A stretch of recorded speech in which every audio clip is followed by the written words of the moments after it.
Segment 2. What community actually requires of you.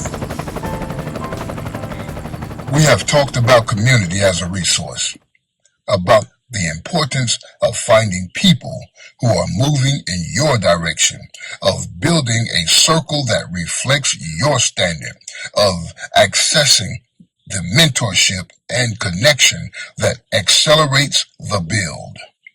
Now we talk about what community requires from you, because community is not a service you receive.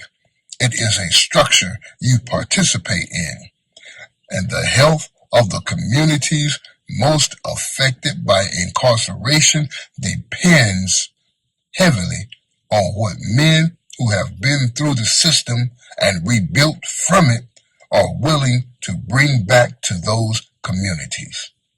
Not charity, presence. There is a version of rebuilding that is entirely inward and upward.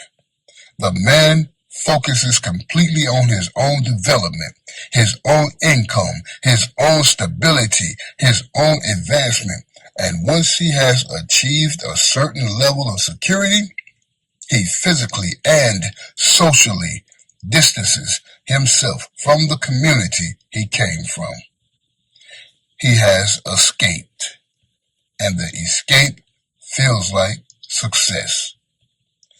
That version is understandable. The association with certain communities carries real cost in how others perceive you. The environments you came from may carry genuine danger or destabilizing influence. The distance can feel like protection, but it comes with a cost that is rarely acknowledged. When the men who make it out remove themselves entirely from the communities they came from, those communities lose the most important resource available to them: the proof that it is possible, the model that the young men and women who are still inside those conditions can see and learn from, the knowledge, the connection, the investment of someone who has been there and built past it. You do not have to be a community activist. You do not have to sacrifice your stabilities to sustain an environment that is not conducive to your growth. Those are real boundaries and they belong in place. But there is a version of community participation that neither requires you to compromise your direction nor abandons the people who need what you have developed. It looks like the conversation you have with the young man who is listening because your story sounds like his.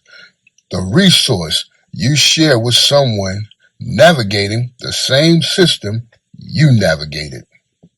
The business you build that employs people who cannot get hired elsewhere. The mentorship you offer to someone who needed what you eventually found. That is not sacrifice. That is investment. And like all investment, it returns more than it costs. Here is your action step. Identify one specific way you can contribute something real to the community that shaped you, without compromising the direction you are building. One conversation, one resource, one connection, one act of presence that costs you something small and means something significant. Do it within the next 7 days, because the community that produced you is also the community that needs you. Not to save it, to serve it. I repeat, there is a difference, and that difference is worth understanding.